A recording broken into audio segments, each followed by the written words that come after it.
Make sure that him and I are in the same, Yes, you are. frame and everything. Yep. It's all good.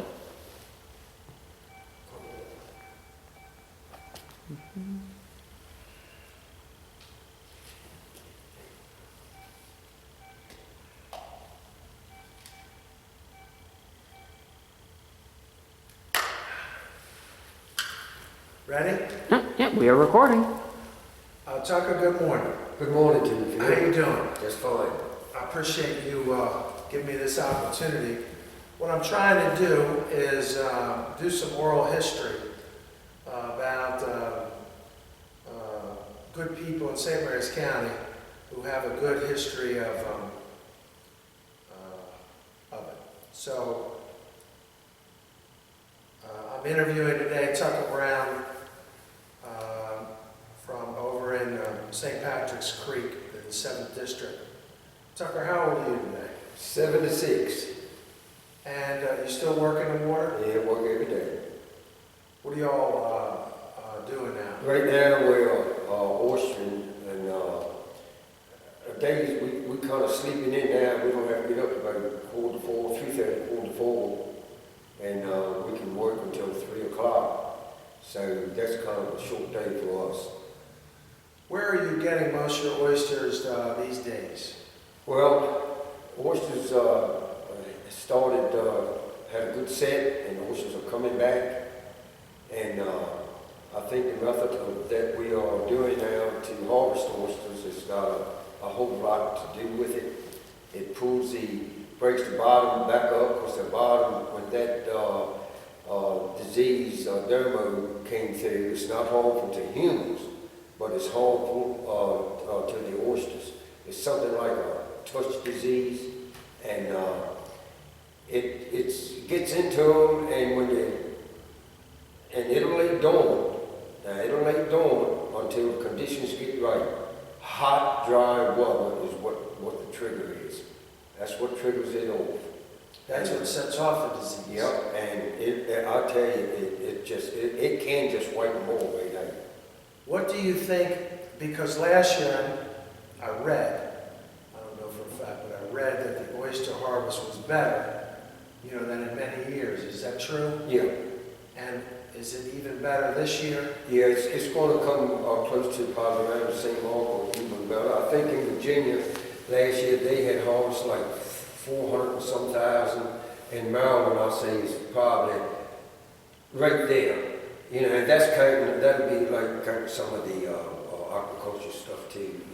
And what do you think? What does your gut tell you why things are better than they were? Well, I think it took a little while for that disease to pass by, even though the oysters have it back, are infected with it again. But with the rain and stuff we have, we're not that concerned about it right now. The summertime, if it gets real dry, the summertime is when it'll hit, when it gets temperature, it starts to get real hot. That's when you kind of have to watch it. And if anybody has a piece of private ground, they need to keep a check with these laboratories, take some in and have them tested fairly regularly, especially when you start getting into the summer months. For the disease. Right, for that. But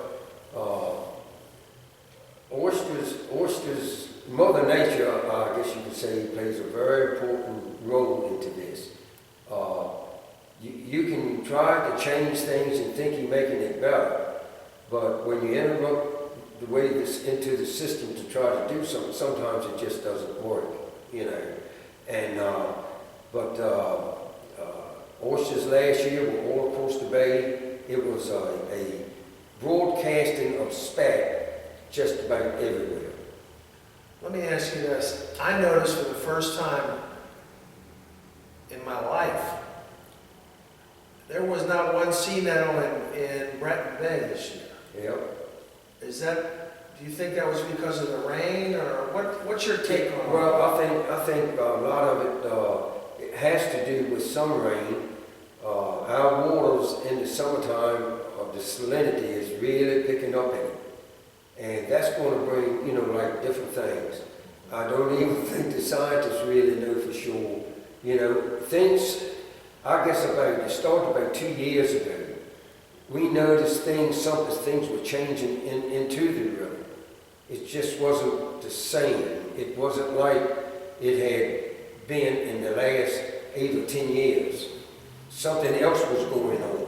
And especially down into the lower part of the Potomac, you know. And when it gets like this, we notice things, even the shells and stuff that you would catch, everything looked like it was bleached. That's how clean and stuff some of that had got. But when you get a broadcasting set, it's good, even though the Potomac River is still not like it should be. Now, we did have a little bit of set into it this year. This is why they What do you mean set? A spat will set, will strike, and when you first start to see them, it'll probably look like a little dot. Yeah. Unless you got a microscope to put them On the shell. Yeah. And next time you see them, they'll be looking just like a fish scale on there. And but that's the reason why the seed program and all that was so important. Is it effective? Yeah. The seed program? Yeah. Well, we don't have it anymore. We got some. The St. Mary's County Water Association has done a immaculate job on fundraisers, and that's when we went through that dead spell where the disease had wiped it out. This stuff was coming out of hatcheries, and St. Mary's County Water Association, out of these fundraisers, that's what kept these watermen going around here, because that's the only thing left that they had to hit on, you know, to work on. Right. And so they did, and still doing a good job on it. And all down St. Mary's River, I'm working down through that area, and it's an unreal amount of little oysters just about like that right now. I mean, they get big enough, it is going to be something. You can go there and work, and I mean, you can make a day. The oysters didn't grow, this summer, oysters didn't grow much. Okay. See, the last year they just must have grown an inch or so. This year they probably didn't grow over 3/8 of an inch. Now, is this private bars that you? No, this is public. Public bars. Yeah, and it's very important that they keep the oysters in the wild, you know, going. And we're working on a lot of things now. Explain how that works, because most of us don't know how that works. What you mean on the Oysters in the wild. oysters in the wild? Yeah. Well, that's public ground, and if you get a set, a stripe on the bottom from Mother Nature, you know that's where the one really counts. The seed that you plant that comes out of the hatcheries, sometimes you don't get as good a count out of it. You know, when you go to take them up, they'll count them, they'll give you a count. And if you ever get in it, that's going to go, whether it goes on public ground or private ground, you want to be sure that you get a count from where you get your seed, buying your seed from. Because that's telling you pretty well is telling you what your yield's going to be. It's going to be very close. Now, How do you get your seed on the oyster? well, a Just lot of it, the waterman was doing a lot of it. Now, in the last 2 years, with the aquaculture part coming in, I know with Brother Robert T, he's got like 4 of these big tanks, and he sets the spat on the shell there. Okay, it does. Right, and he sells it, whether it's aquaculture or if private grown, Right. and he also, the association will get some from him and to try to plant and bring back some of the balls where it still hasn't picked back up yet. I think it's, So he plants a seed on the shell, sets it on there. sets it on there, and Yeah. then it's taken out and just Right, put on he, the bar. he keeps it there so long, you know, you don't keep it there too long, 7, 8 days, 10 days, and then you put it overboard. You get a chance sometime during the summer, you'll go down and look at that operation. It's good, and he's doing, he's really doing good. I mean, he's really doing good. So do you Then think, then you got about 3 years, after you put it over, or 3 or maybe 4 years, for it to get big enough. Now, by setting them on a shell like that, and with the predators, you're gonna have a certain amount of that, and star locusts and all that, that's already, around. You need to kind of get as many as you want on it. But when you do that, at the same time, it'll take them about a year more of growth, because we call them flower pots. They'll be just like that, be about that long, but they're thin. And you need to let them stay another year so that they will get bigger. We did that up on Pool Point a couple of years ago. where is that? Right there, Bluff Point, and right there in Wycomico River. Oh, okay. Right, and we left them there an extra year, instead of taking them up to 3 years. When you take them up to 3 years, you got to beat them apart so bad. And left them there. In the 4th year, those oysters really did grow well that year too. When you went up there, they were like that, nice, wide, deep cup. That deep cup oyster, what makes a real good oyster, because he's going to get more meat down in that cup. And he really looks good, on whether it's on for a raw ball or half shell or something, he really looks good, and he shucks very well.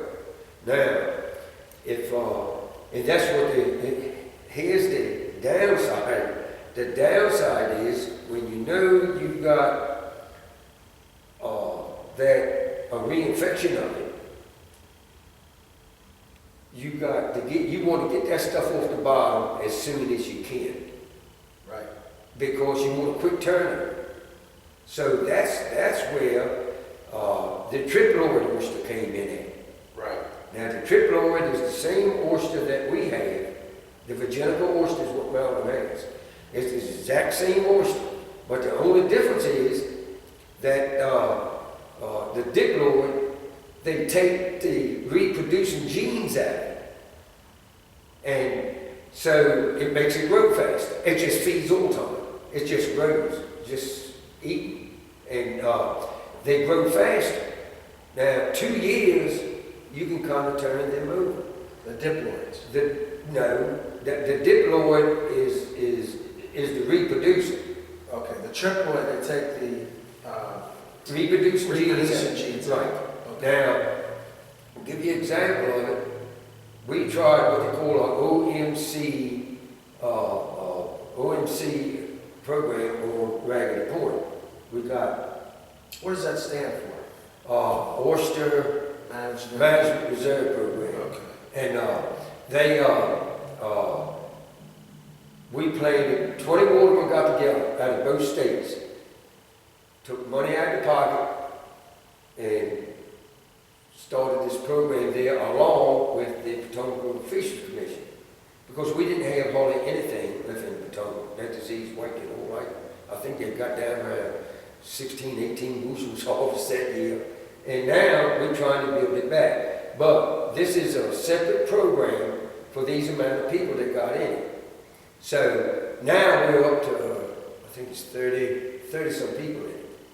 And we knew that the first year we weren't going to come out of it very good, because we were trying to see if we could get that perfect raw ball oyster. So we set it very light on the shells. And that night we had a gale of wind, and it did wash some of them down that hill. They didn't have time to sit in that bottom. So what we put overboard the next year, they're just like that. Oh man, they did some horses in on that piece. But here's the thing. This year we were supposed to plant, we had 34 people. I'm pretty sure it's 34. And we were supposed to plant 158 million this year. The state of Maryland? No. All the oyster? No, this is the Potomac River Fisheries Commission. Oh, just the Potomac River. And the water. that was started. 158 million. Yeah, but this year, the all, everyone, you could not get lava.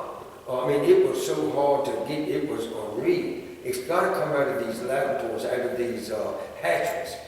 And they couldn't get the lava. They couldn't, it was just one of them things that happen sometime. And when they finally did get it right, you know, got a little bit, I mean, everybody was after it. But the people that we had, Ellen Crosby, she did a spectacular job at the Potomac River Fisheries Commission. She was on the board. We ended up with 119 million. And so we got close. right. And I mean, I couldn't. And did you all put that much out, 119 million? Yeah, well, that's what went up. We're trying to get 158, but I mean, you couldn't get it. A lot of them never got anything at all. I have a small piece of ground. I got 20 acres, right there on Blue Side, Conscious, and I couldn't even get nothing to put on that. But the program, we got one more year in the program, and then we'll have to decide what we're going to do with it. It's a great program. Anybody can get in it. You do not have to be a waterman to get in it. But I think the future for the water business, to us, we can see it start to pick up, and you always got to keep in the back of your mind, and there's nothing they can ever do about that disease. That's the reason why we went to the triploid in that program, for a jump start, to get a jump start into it, so that we can see what it's doing. Do you think that'll be the oyster of the future, or no? A lot of them, if they can get it, going to get it just on kind of quick turnover. Yeah, because it's 2 years versus 3 or 4 years. Well, yes, you can figure close 3.5 to 4 on the other oyster. Now, unless you happen to get lucky and get a rapid year of growth in between there somewhere. Because the disease could strike in the 3rd year, Right. and your crop would be ruined. It could. Oysters, That's versus if you shorten the time, you shorten the risk. Right. don't you? That's right. And that's the name, yeah, that's it right there. And agriculture will be a part of the waterman's future. There's no question about that. And it's a place for it. I mean, there's room there for both. So 10 years from now, with what you're talking about, how do you envision the oyster industry? I think if the disease don't hit, I think you're going to have to find some shop houses. Right now, that's the only thing I see about the agriculture part. They're getting their oysters to the size. Some of us have been selling a few, but when the wild comes in, that oyster in the wild is going to sell. And they need a shop house. Right. They need one of them, and I think they will find out if they got something like it. It's somewhere. I know I haven't shopped in it for a couple of years, you know, and that was when all this stuff had died and stuff, you know, Right. and I could go back in the river. It wasn't no use for me to stay there and just keep doing it and not really doing what it should be doing. So I just held back on it. I built in the Northern Corn Farm. Right. We just had that house fall. Didn't sell it behind, yeah. And but we got everything, had everything back and took us about 6 months. And I mean, people just came down there and just jumped in there and helped. We built the whole thing back ourselves. And I'll never forget him. As a matter of fact, he got 5 bushels from me yesterday. Robert Tennyson and that Tennyson family came down there, and all our friends, all my family, and neighbor friends come in. We had so many. When you're trying to get back open, so you don't lose all your market. Of course, I had to give that away, market to other people, try to keep it going. Right. And I couldn't leave them hanging. And you were delivering oysters all over the place, yeah. weren't you? Mm-hmm. Back then. Yeah, that night I tell you, I mean, we were a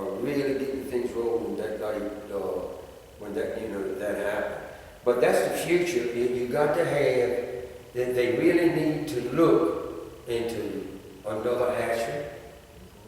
Because I Where is it? Where's the hatchery now? Well, we got one down here, then you got one at Piney Point. Piney Point, you got another one up there, the Long Point. You Point got a Campus. bunch of them in Virginia, but it's not really enough. They need more.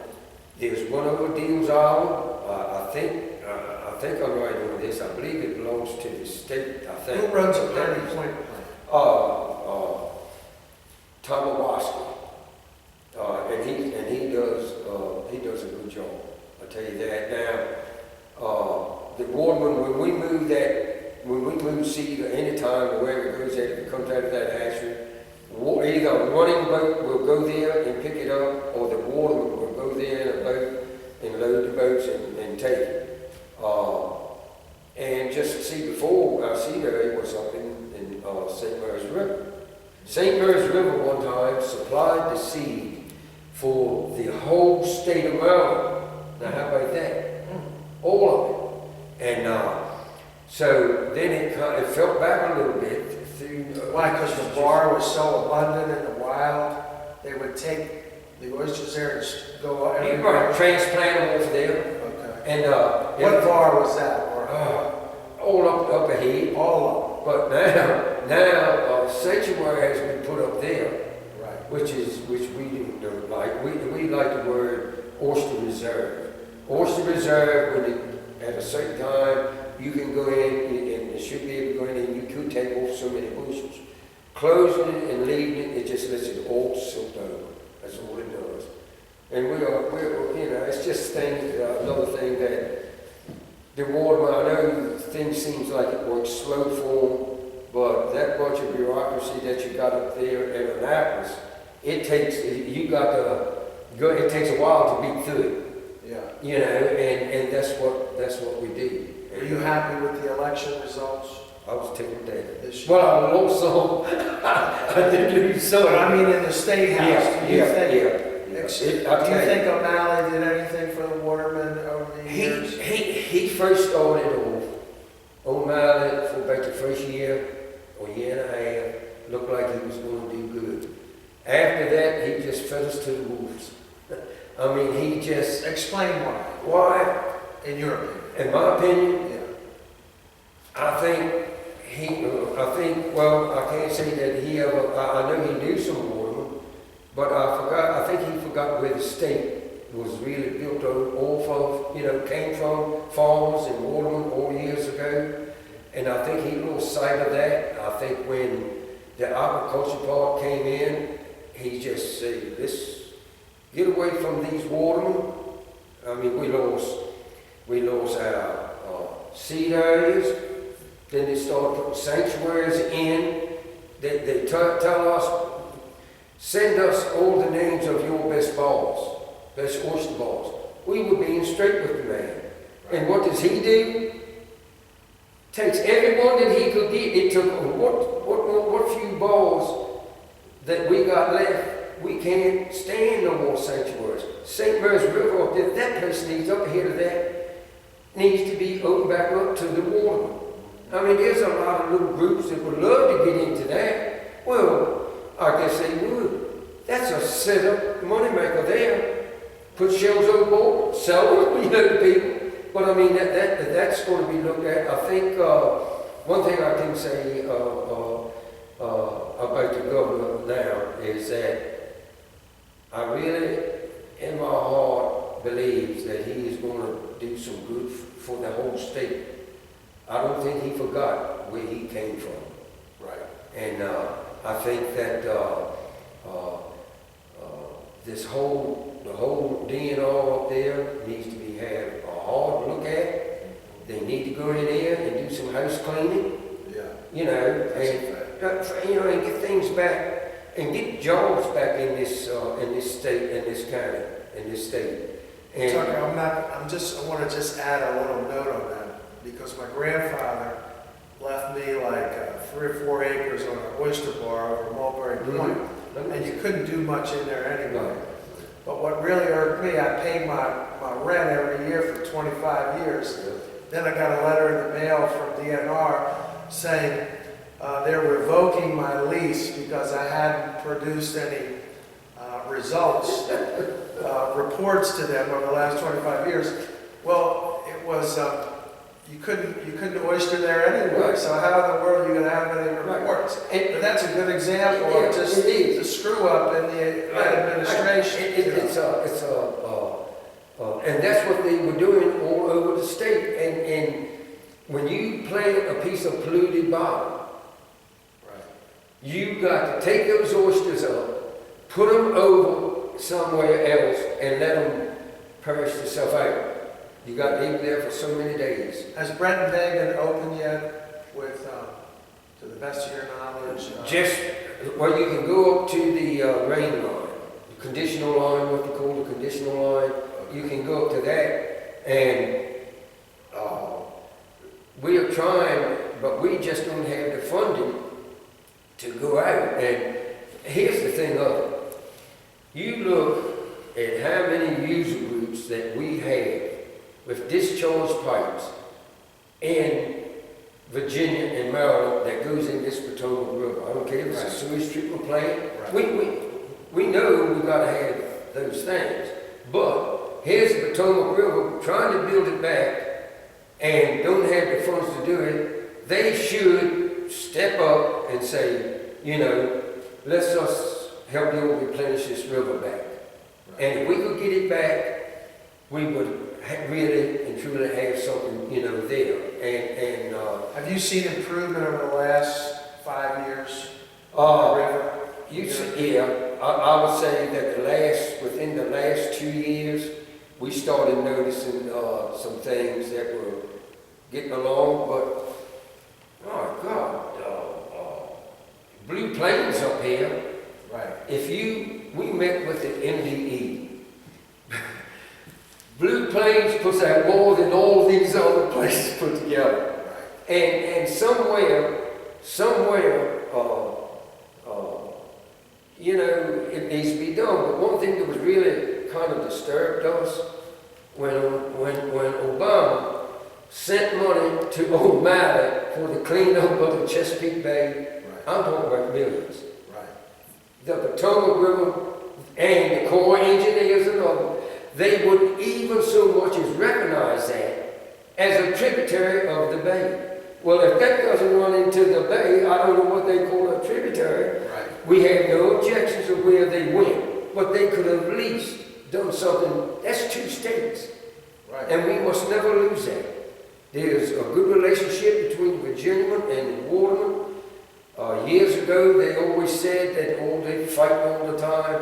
Let me tell you something. They were right there probably having a little smile with one another. And because back then, in those years, it was when that depression and all came through, we had oysters. They survived it. They survived it well. Because they had oysters to catch, even though they didn't get but $1.50, $2.50 a bushel for them, you know, they had the oysters to survive. Let me go back a little bit. So, what year were you born? 38. So you were born during the Depression. Yeah, 7/25, 38. And what was your father's name? Frank Brown. What was your grandfather's name? Sam Brown. And were they watermen? Yep, everyone is about 3, I think it's 3 or 4 generations of us. And When's the first time you remember hanging out with that woman, water? oh, God, when I was 7, 8. Tell me about those days. Oh, man, they were days. You didn't have no road to your house. The only thing you had was a road. You didn't have the facilities was real lean. You had a privet, you know. You had an old hand pump that you got your water from, and but it was good living. Didn't have any air conditioning, and I can remember when we first got lights put in the house. Matter of fact, Uncle Buster that lived beside us, he was the first one. He bought a TV. The screen was about 4.5, 5 inches in it, and but back then you raised your own chickens, you raised your own hogs, you had your own garden. We had 2 gardens. And during the summer, when the farmers had tomatoes and corn, it was a barter thing. You traded corn, fish for corn and vegetables, plus what you had. You would make That was kills. the currency of the day. Oh, Barter right. system. Yep. And you would make what we call kills out there, put your potatoes right outside the garden, and put the straw into it and put plenty of dirt over it. When you wanted turnips or you wanted potatoes, you could go out there and knock the dirt right off and run your hand in there and grab some.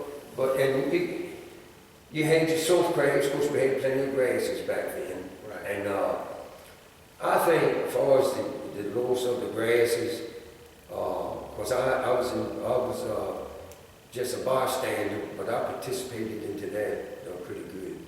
And of course it kind of intrigued me a little bit, and it was something else to look at, a little different. And when the day that they planted that, they come down and told me, well, it was so much grass that you couldn't even hardly get your boat through it. I mean, it was aggravating. On St. Patrick's Creek? Everywhere. Oh, everywhere. All these creeks. Well, we didn't pay no attention to Just it. chock full of grass. Yeah, and when the wheel got grass, they'd cut the engine off, we'd jump overboard, go on everything, pull it off, and then you'd go on again. Then they came out with a wheel called a wheelless wheel. You could go through the grass with that, it would throw, you'd still get some, but it would throw a lot of it off. Right. And areas that you fished in, we would have to take a disc. We'd go to a farm and find an old disc farming and drag that behind the boat so that when the net come in, it wouldn't roll up. That net, it gets in that grass, it'll roll a 15-foot net up and a roll. It just look like a piece of road. And you talk about a job. So we would just cut a little area right where the net, just came right in.